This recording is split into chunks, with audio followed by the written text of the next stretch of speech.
Hello, everybody, and welcome to the Sunday edition of A Proud Malcontent on this Sunday, the 24th of August.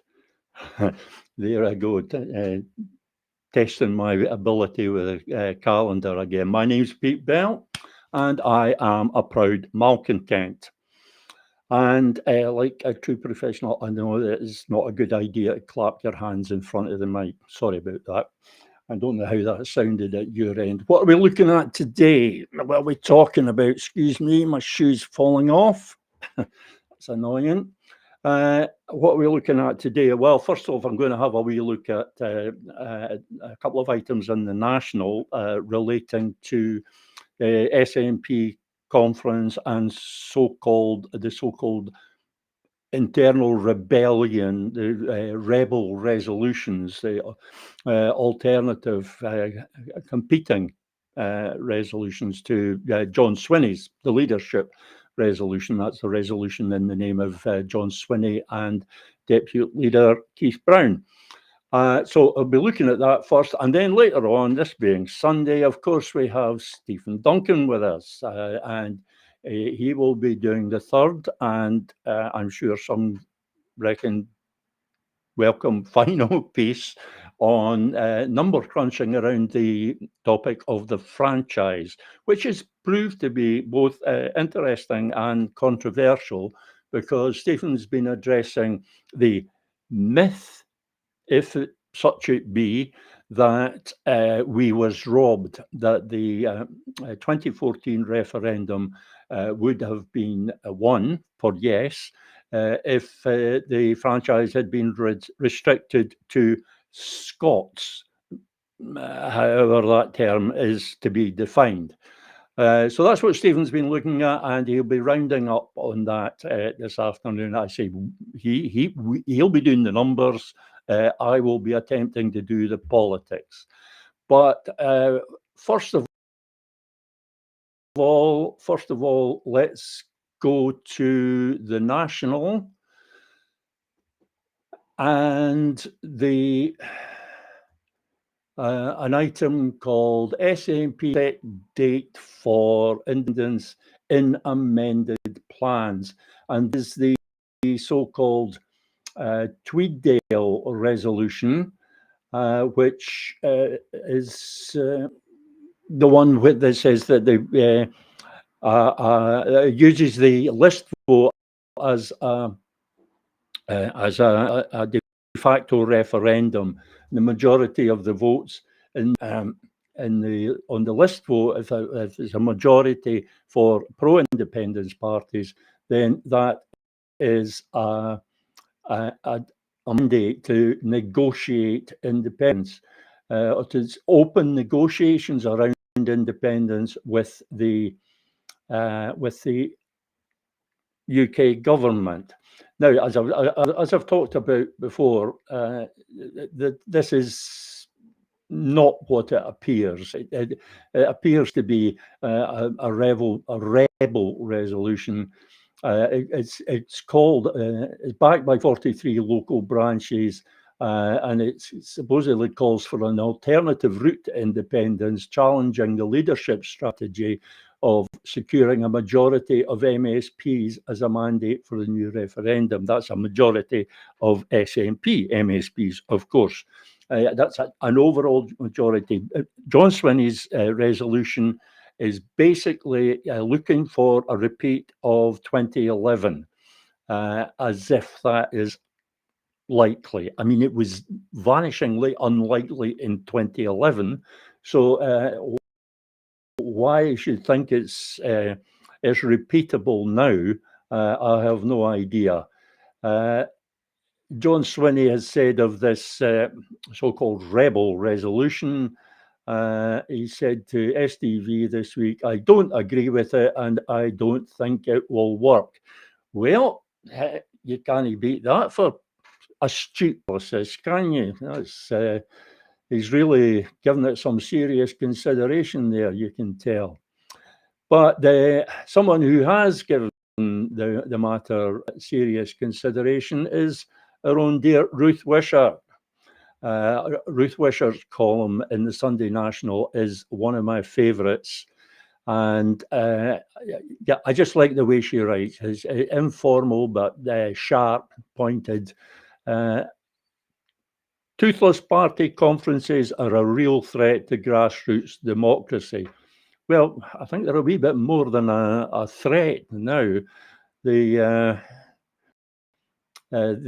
notice this more with the SNP conference, because at one time the SNP conference was the ruling body of the party. What happened at conference actually meant something, and Ruth introduces her article by going into some detail on that, and also some detail on the renamed conference committee, which used to be the Agenda and something committee. It's now the conference committee. It's been rejigged, and it's supposed to give ordinary members more of a say. We haven't noticed much improvement for that. It's, I mean, the draft agenda for October, the finalised agenda will be out sometime early to mid-September. The draft agenda didn't include any resolutions on the independence issue other than the leadership resolution. And although you wouldn't know it by reading the National, there were actually at least two alternative resolutions that were submitted. And the National and Ruth Wisher seem to be only aware of one. That's the what I'm now going to call the Tweeddale resolution. It's actually backed by 43 branches, but I think it originated with the Tweeddale branch. I've got to call it something, so I'll call it a Tweeddale resolution. But there was another one. There was a Newington resolution, and it doesn't even get a mention in the National, which I really think that's not satisfactory. I mean, the National is supposed to be reporting on the independence movement and the independence campaign, and surely, if the Tweeddale resolution is important, then the Newington resolution must be at least as important, because the Newington resolution is the one that is actually radical. It is the one that is proposing something different. That is the important one. That would really be the game changer if that was to be passed by the SNP conference. That would, if it was to be adopted as the manifest, as the election manifesto pledge of the SNP, it would be a huge game changer. It would transform the whole independence campaign. But let's go back to Ruth's article. And there's amendment, a little change to the Tweeddale resolution. As Ruth says, it doesn't differ much from the original, except that it gives Westminster a year to start negotiations and has a draft Scottish constitution which will be finalised and refined by citizens' assemblies. Any refusal to play ball from Westminster and the game would be declared a bogey. Your guess is as good as mine, or I suspect Ruth's, as to what is meant by being declared a bogey. There is something just not right about this, because here we have people who are effectively saying that the John Swinney's resolution, the leadership resolution, won't work, and it won't work because the general consensus is that the application, the request, the demand for a Section 30 order to allow a Section 30 referendum will be refused. and John Swinney has no subsequent plan. There's no what next on that, nothing. But then neither does the Tweeddale resolution. The Tweeddale resolution doesn't answer the what next, apart from the game would be declared a bogey. Although there's not the words of the resolution, I should point out. Those are Ruth's words. But what happens next? What happens next? They give the UK government a year to start negotiations. Negotiations for what? Yep, we don't really know. Negotiations on what basis? We don't really know. But if the UK government doesn't play ball, doesn't go along with that, then what next? There is no word. And we have absolutely no reason to suppose that the UK government will play ball. If you don't think that a Section 30 request is going to be respected, then what reason is there to think that a demand for negotiations is going to be respected? And even if those negotiations took place, what would they be negotiating? The only thing any UK government would ever conceivably negotiate is a Section 30 referendum. So you're actually back exactly where you were with John Swinney's resolution. It's just disguising the Section 30 part of it by talking about negotiations around independence instead of requesting a Section 30 order. It avoids mentioning the Section 30 order. Why? Because there's now a general opinion across the independence movement that the Section 30 request is pointless for a number of reasons. One, because it's going to be refused. Two, because a Section 30 referendum is meaningless. It can't possibly lead to independence. Let's go back to Ruth's article. So far as October's conference is concerned, the process has not resulted in democracy unchained and healthy. Not for the first time, it appears that the SNP Conference Committee has set its face against any resolution which commits the apparently unpardonable sin of disagreeing with one proposed by the party leadership. Well, yeah, that's a familiar situation. How many times over the past 10, 11 years have we been fervently hoping for some sort of membership uprising at conference, and we've been disappointed, either because the conference committee has reduced the agenda to something bland and meaningless, basically just a celebration of the leadership, self-congratulation. Or because the membership has backed down, the delegates have backed down. The no confrontation. They don't want any confrontation with the leadership. It does look different this time. It has to be said, it does look different this time. It seems that this group, this is the only thing going for the Tweeddale resolution, as far as I'm concerned. It seems that the group behind it is really quite determined, and more significantly, they're well organised. I really don't know what's going to happen here. I know the leadership will want to kill this, but just killing it outright may not be a wise thing to do, which wouldn't stop them doing it, obviously. But they will want to kill it one way or another. And I suspect there's going to be some kind of fudge. Something between the Swinney resolution and the Tweeddale resolution, a composite that takes both some kind of fudge, which will basically mean that we end up with the Swinney resolution and back to a Section 30 request again. So it looks like whatever happens, it's going to be back to the Section 30 request again. If it's the Tweeddale resolution, the Swinney resolution, it doesn't matter. It's all going to go back. The only thing that would have changed that is the Newington resolution, and that has been airbrushed out of the reporting for some reason. I wonder why. back to Ruth's article again. Further, John Swinney's strategy is contingent on leadership signing up to another referendum. Well, why would they?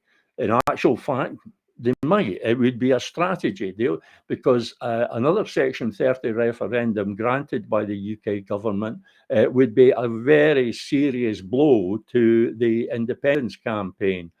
I'm not going to take up time right now explaining why, but if Starmer had his wits about him, he would preempt either of these resolutions. He would preempt conference and certainly preempt election by offering a Section 30 referendum. Imagine John Swinney as the SNP going into the election and on a manifesto pledge to obtain a Section 30 order. And, we've already got a Section 30 order. Starmer's already given us that. So, they've nothing left. They've nothing left there on which to campaign. And then Starmer starts adding the conditions to that Section 30 order. And it starts to look very bleak. This is after John Swinney's accepted it. So John Swinney could end up trapped there. However, it's unlikely that Starmer will do this, although it would be a very effective strategy for killing the independence campaign, or at least putting it back for a few decades. He's unlikely to do it simply because the reaction of the British press would be severe. It would be fierce. The Daily Mail and the Daily Express would be branding him a traitor. He'd be portrayed as weak, as giving in to the SNP. So that is the only thing that's stopping him from doing it. You can be certain that the British state has gamed this idea. Right, I want to quickly finish on Ruth's article here. A week before, this is the parts that a week before the off in 2014, the numbers were stacked against Cameron. So I rather doubt there is exactly a queue of fellow unionists in the market for a second roll of the dice in any London-based party. That seems rather obvious. The statements that the British parties have made on the subject are fairly clear on that, and so categorical that it'd be very difficult to go back on. And Ruth finishes, as for the enthusiasm quotient, the SNP's attitude to those who take issue with the leadership position has never been more vital. If you go public with an assertion that the grassroots will be lent an ear, you had better mean it. And the publication of the final agenda will give a potent clue as to whether or not the High Hegians are in serious listening mode. In my book, that's Ruth Wishart's book, they would be plain daft not to be. The party has been told rather too often that independence is just around the corner, never closer. They won't just buy a clarion cry that independence will be front and centre of the 2026 campaign. They need concrete evidence of a plan B. If, as expected, they get yet another dizzy from Westminster, you can't demand all hands to the pump before you let voters know the design and shape of the pump. That's very well put, Ruth, very well put. And it seems to be talking about precisely what I've been talking about for several years now, that there has to be, Ruth refers to it as a plan B, it should be plan A. There has to be a plan, there has to be an identified process. However, there will be more about this. The SNP conference is going to be very prominent in the news for the next few weeks. So we will be coming back to this. For the moment, I'm looking for Stephen to join us. Stephen, are you there? I am, Peter. Hello. Hi. Hi, Stephen. I'm sorry, I've taken up rather a chunk of the programme here with banging on about the SNP conference, but as I think you'll understand, it is fairly important. Okay. So, do you want me to commence the presentation this week, Peter? Aye, if you wouldn't mind filling the gaps when I run out of things to say, Stephen, that would be helpful. Are you going to explain first what it is that you've been doing and what you're going to be talking about today, and then give me the nod when you want the presentation on? Yeah. Well, it's really carrying on from last week, the second instalment of what happened in 2014 and what the implications are for the franchise in any future referendum that takes place. So that's essentially the theme. So last week I was looking at the question of did Scots vote yes in 2014? Scots being those people resident of Scotland and born in Scotland. And if you remember, we were looking at the Scottish referendum study, which I believe is the only retrospective study of what happened in 2014. And I came to a sort of tentative conclusion that the SRS was a sort of doubtful basis on which to draw any sort of conclusions about what actually took place in 2014. And we can recap on that as we go through because it's still relevant.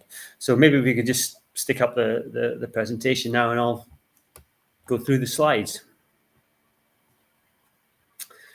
So yeah, we was definitely robbed. Moving on to the second slide, as I mentioned, the SRS looks a little bit, lacking in robustness when you look at the findings compared to the actual outcome of the referendum.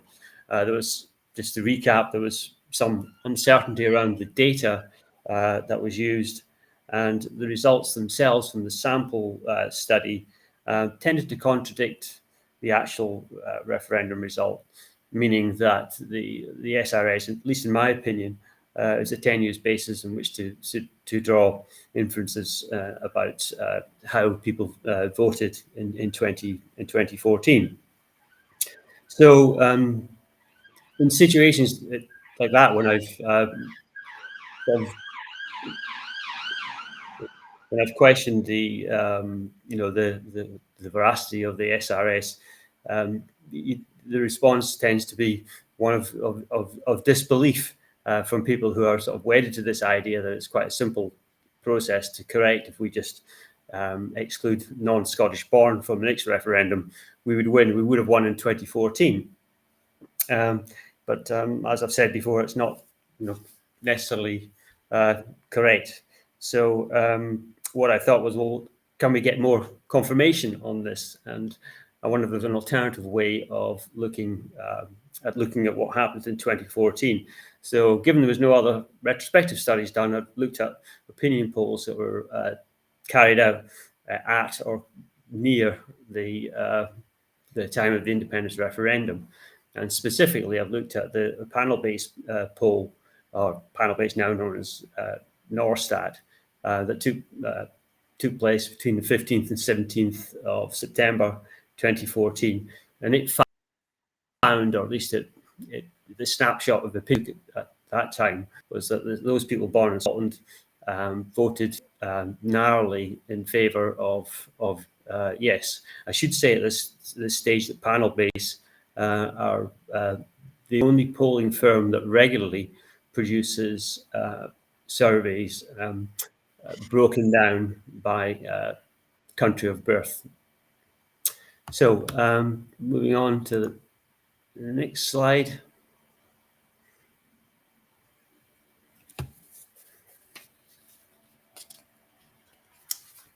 Okay, so what are the findings of the survey?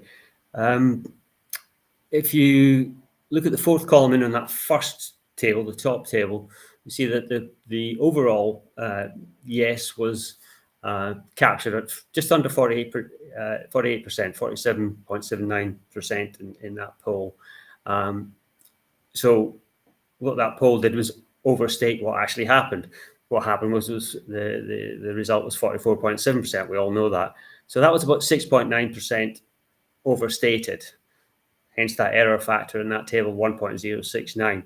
So what we can do, we can make a fair assumption and say, well, if the overall poll was overstated by 6.9% compared to the actual result, we could adjust the different cohorts by country of birth by 6.9%, reduce them by 6.9%, and see what impact or what the result would be if the error in the overall poll was reflected at the broken down level. So the second table shows the poll reported that Scottish-born voted. Can I just ask something there, Stephen? You said there's no reason to think that there was any difference in the error factor among the different cohorts. That that there was likely to be a higher error factor with one cohort rather than another. There's no evidence for that, and I wouldn't know how you would get a handle on that. There's no reason to believe that. So the assumption is it would just be uniform across the three different subclasses that panel-based are reported on. Yeah, just clarify that. Yeah. Okay. So yes, for the Scottish-born cohort, it was 52.3%. So if you make the adjustment, so you reduce that by 6.9% relatively, so you divide by 1.069.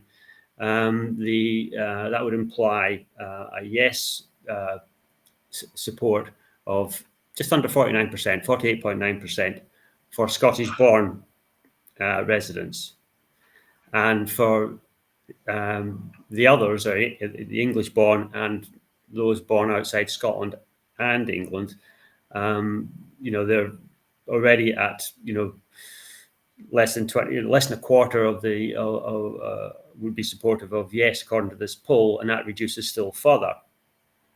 So having the observation from that is after making the adjustment for the overstatement at the total level, at the broken down level, you can see that the Scottish-born residents are probably marginally narrowly against independence, or that 49% versus 51% for no. And for those born elsewhere, it's already overwhelmingly in favour of the status quo, and all the adjustment did was show that up still further. Does that make sense?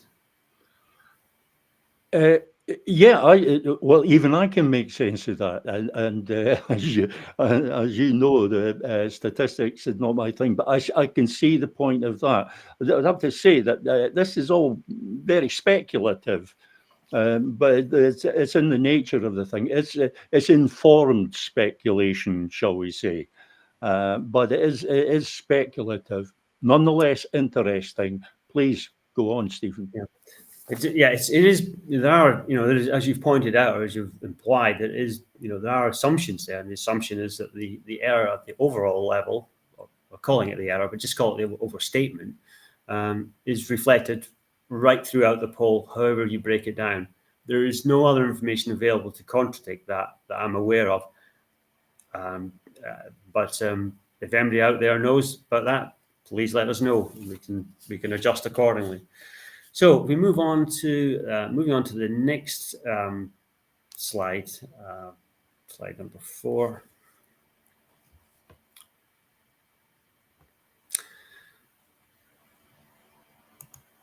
So there's two tables here, and this is really just looking at how robust is that particular opinion poll.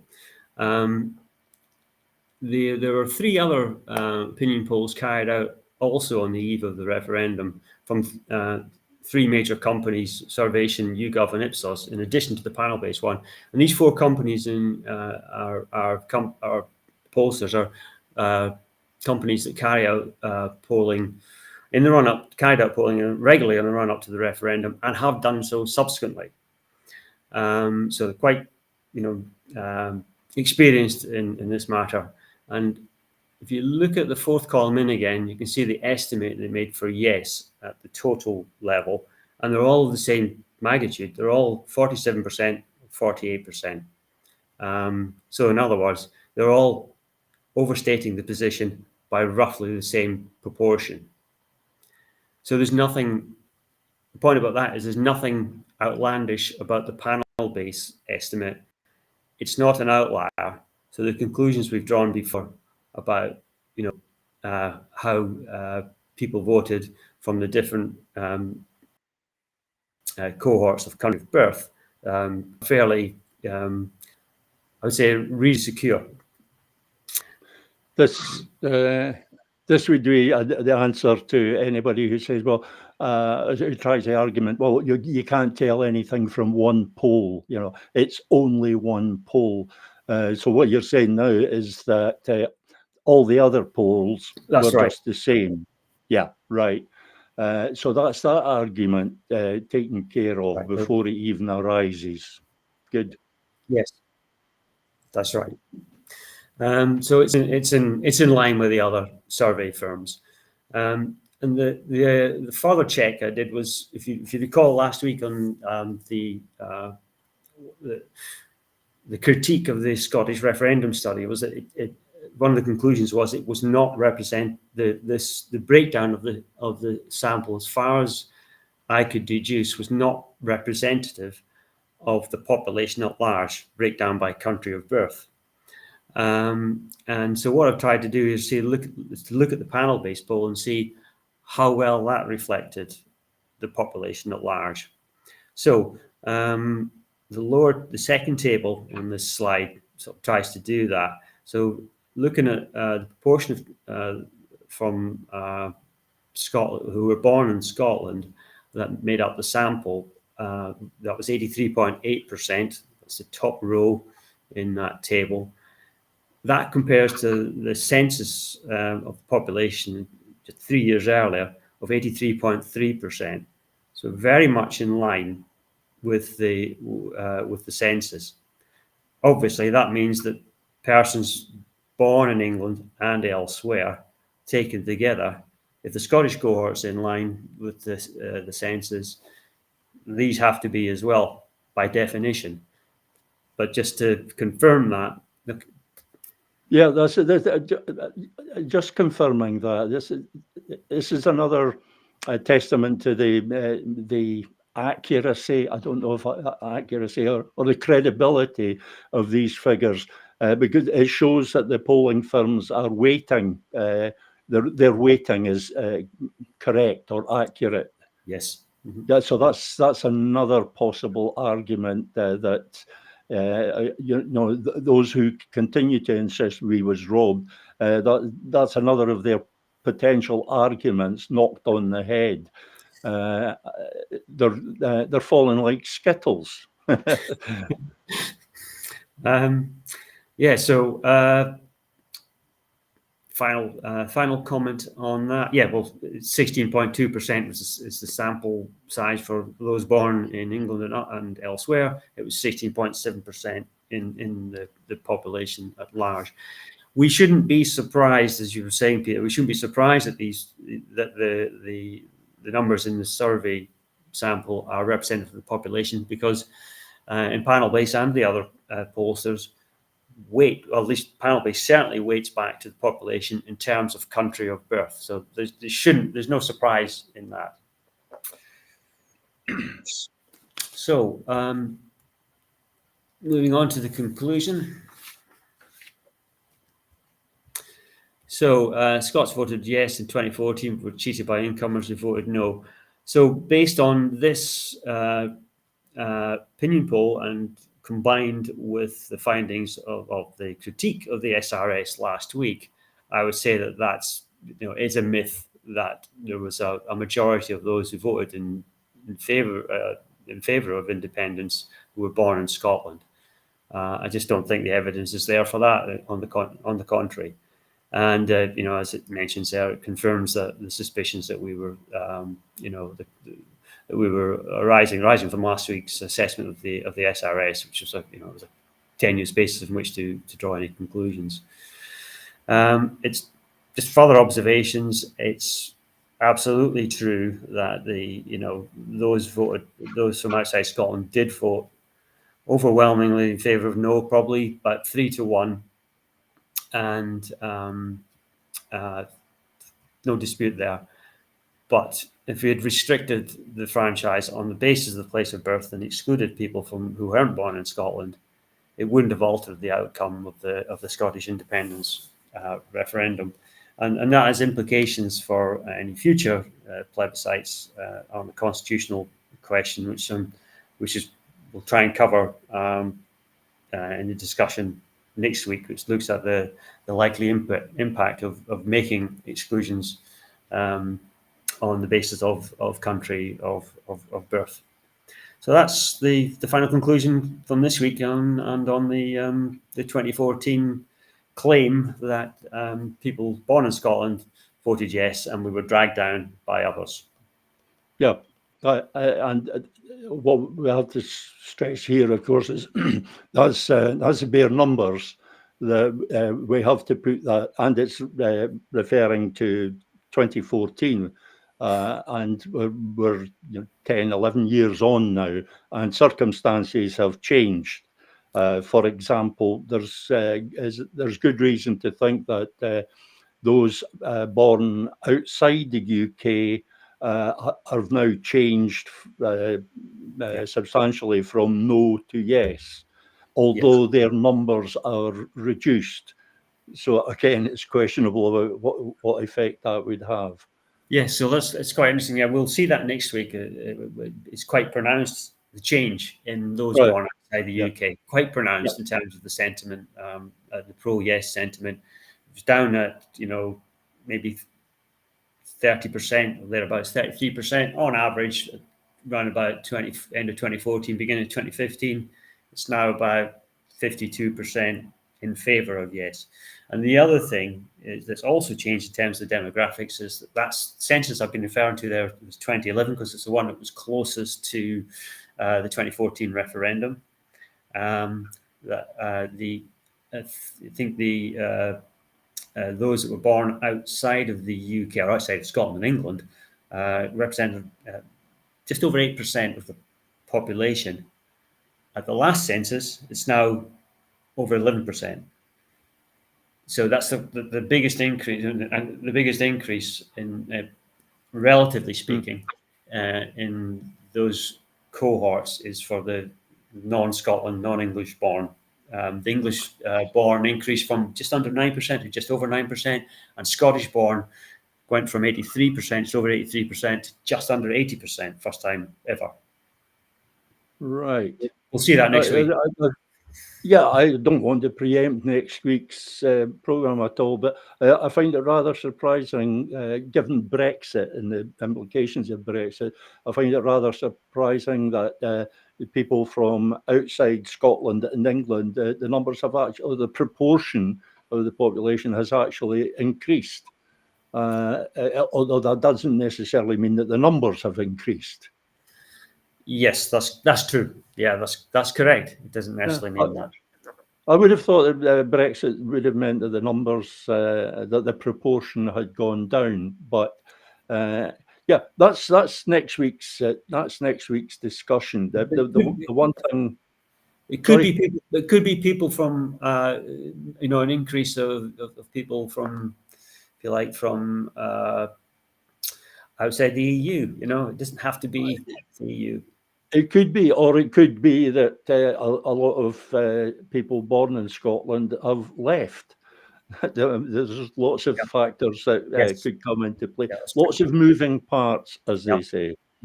I have to say, you maybe saw me taking a note as we were talking there, because one thing that struck me about this was that and we're into the politics rather than the statistics now. The one thing that struck me was that you mentioned that the SRS study, the Scottish referendum study, that was the only study, the only retrospective study. And I thought to myself, as soon as I heard that, you said this before, and I thought so at the time, but I didn't get much of a chance to mention it. But I'd really like to look at that now, because that surprised me. Why was that the only retrospective study?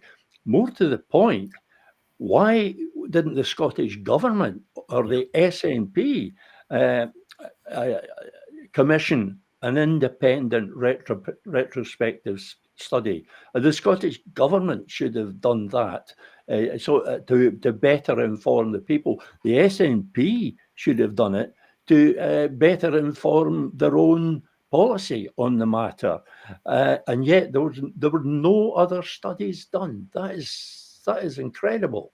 If there were any, I'm not aware of it. I'm sure, Neither am I. I'm sure we would have heard about it. Surely, if somebody made a claim, as they have been doing about the thing we've just been looking at in terms of Scottish-born voted yes, then surely somebody would have quoted another survey to say that's not right, or if that was what the study showed, or that confirms it because this other study backs it up. Neither of these statements have been made, and I haven't seen anything anywhere published on that No, matter. no, neither have I. And as you say, we would have expected it to be shouted from the rooftops if there had been any other studies. But I find this just It's absolutely shocking that there was no formal retrospective studies done by either the Scottish Government or the SNP, because for me there were so many. I did my own informal study, and I found that there were so many lessons yeah, to be learned from looking back at the 2014 referendum. There were so many lessons there that it was a treasure trove. It was just sitting there, waiting to be tapped into, and like nobody bothered. yeah, It seemed to me, I don't know how it seemed to you, but it seemed to me that after the referendum, 2015, Nicola Sturgeon came into office as the leader of the SNP and as First Minister, and it seemed that she or the party, I think at that time by that time they were the same thing. She had decided that they already knew. They yeah. already knew what the problem was, and basically the problem was that we, the supporters, the campaigners, we didn't work hard enough. The conclusion of Nicola Sturgeon's thinking on the matter was that there was absolutely nothing wrong with the SNP's strategy, nothing wrong with the message. It was just that we didn't work hard enough at selling that message. And that has been the position ever since. That we just have to work harder, polish that message, and work harder putting it out there. That is still what John Swinney is saying now. Yeah, it's just one more push, isn't it? I mean, it doesn't surprise me there's no other studies done, just for all the reasons you've mentioned there. Because I mean, what lessons have been learned? I mean, there haven't. They've just said let's just repeat 2014 all over again. Do exactly the same campaigning. Tell them about the visions for Scotland, your double vision for Scotland, your blurred vision for Scotland, but don't actually, say how it's going to happen, how you're going to get there, and most importantly of all, which is why are we not? It won't be. I'm no campaign strategist, but I do know that campaigns should be nuanced. There should be 3 or 4 or 5. I don't know how many different strands, because you're targeting different audiences, different segments of the audience, and doing it in different ways. There are different ways to influence people. You can shame some people into voting yes, simply by embarrassing them with, look, how do you feel now that with all, given all the lies that were spouted by Better Together, we've got the proof that were lies because we've seen the outcomes, of the things they said and what's happened. I mean, there's so many obvious ones. Brexit's one, but there's others.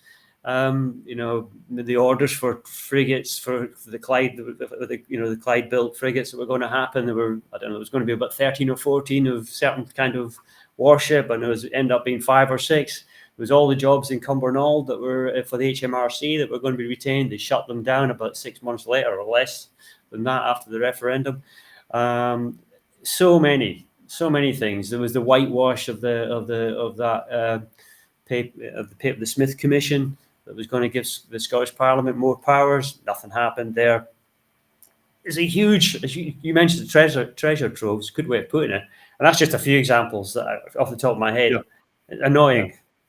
I suspect one of the reasons, and possibly the main reason that there was no retrospective study done, was because any independent retrospective study would have pointed out, if not a catalogue of mistakes by the Yes campaign. I'm not saying that there were any, but if there were, then a proper study would have found them. But one thing that we must inevitably have found is that the SNP did not follow the strategy that had been set by Yes Scotland. That Yes Scotland was formed to be the independent professional campaigning body under a very experienced marketer, Ian Dommett, and they had formulated a campaign strategy. I think it was a 3-phase campaign strategy, and the SNP simply didn't follow it. Ian Dommett actually said afterwards that they simply didn't follow the strategy. They went their own sweet way. And we actually saw that when it came to the final stage, the third phase, where there should have been a major push, and the No campaign had their third phase, their final phase worked out. They had the vow, and the SNP had nothing with which to counter that. I'm fairly sure if Ian Dommett's plan had been followed, there would have been something to counter that. There was a lot of things there that could have come out of it that would have been embarrassing to the SNP leadership, and so they were just avoiding that embarrassment. And it goes on to, that sort of explains why they, tried to shut down Yes Scotland, and did effectively shut it down, quite quickly after the referendum was done and dusted.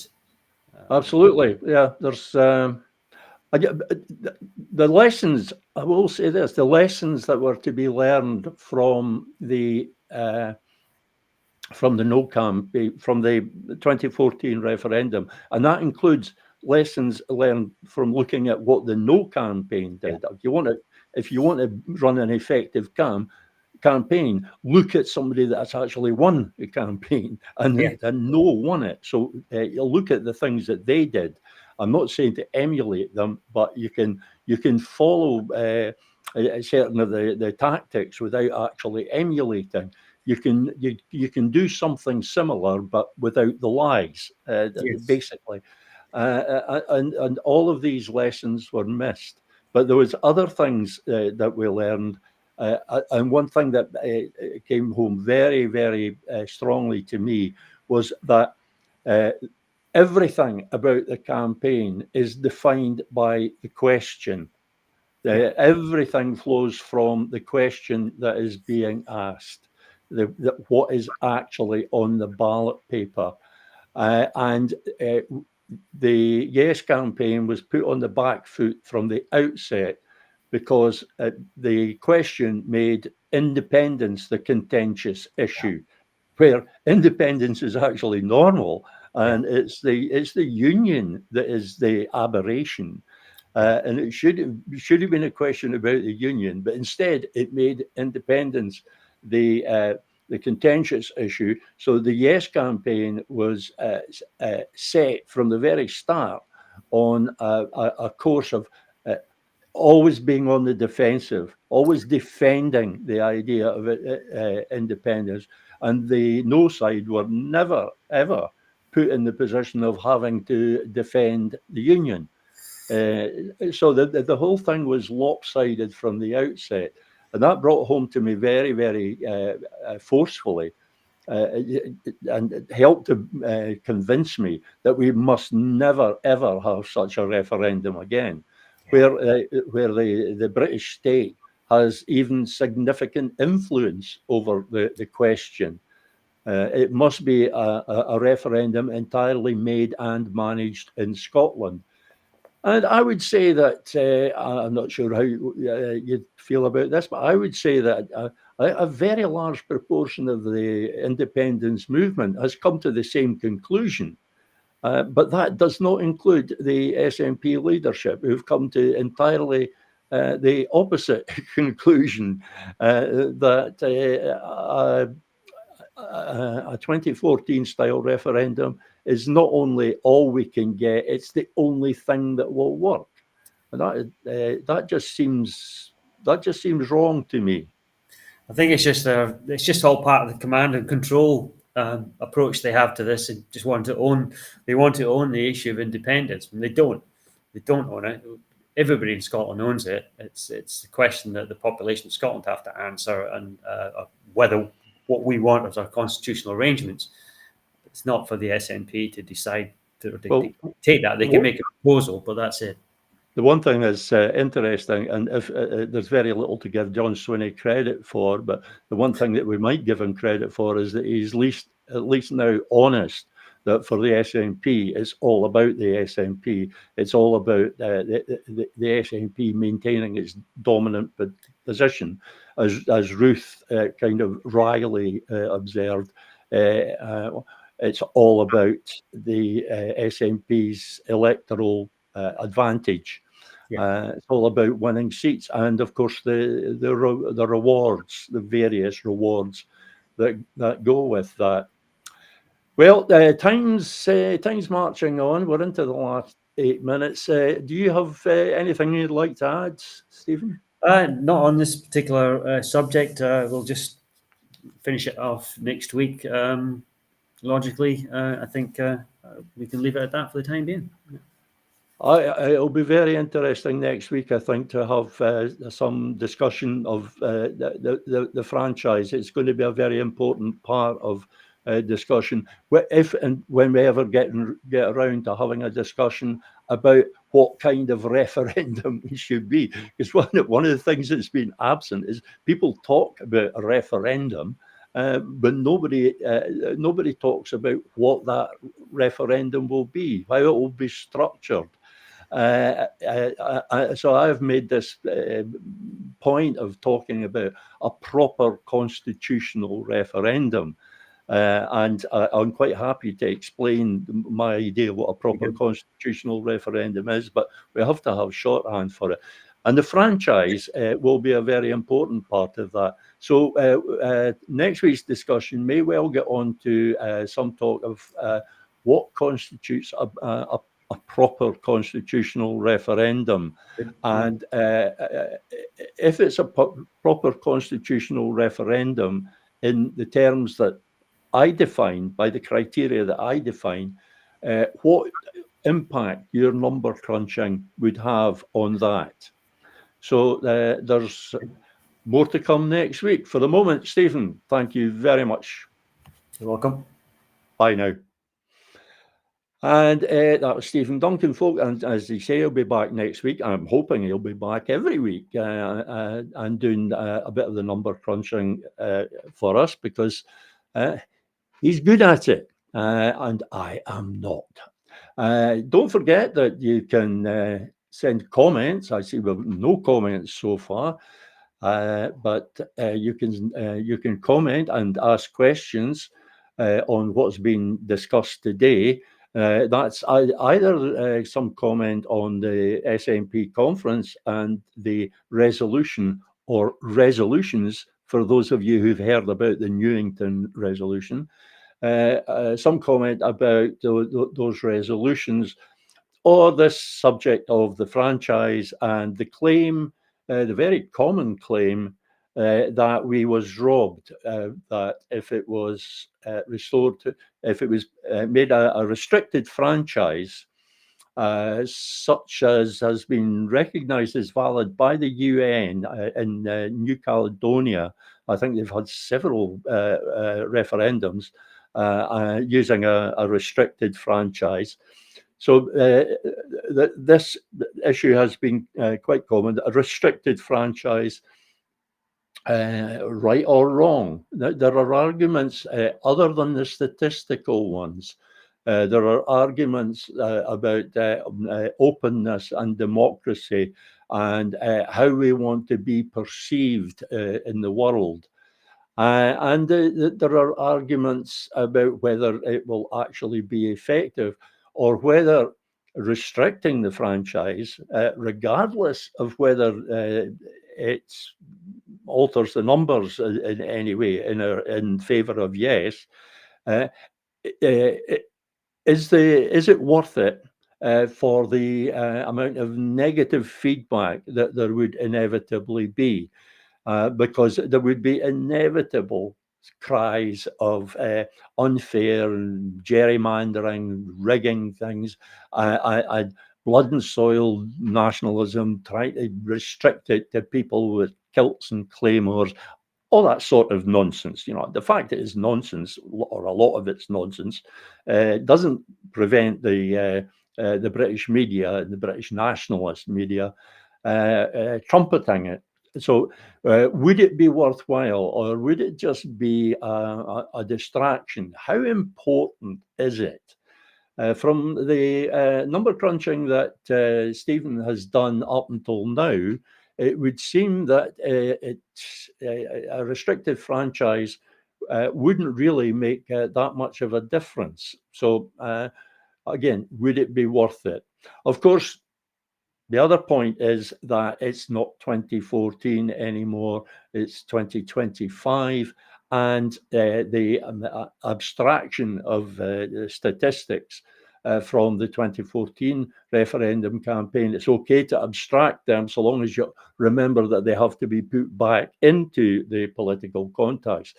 And when they're put back into the political context as it is now, how does that work?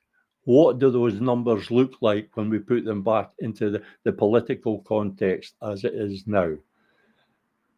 But I'm particularly interested in what you have to say about the SNP conference and the resolutions, about the fact that the Newington resolution, the really radical resolution, which is based on or derives from the same thinking as the Scottish UDI plan.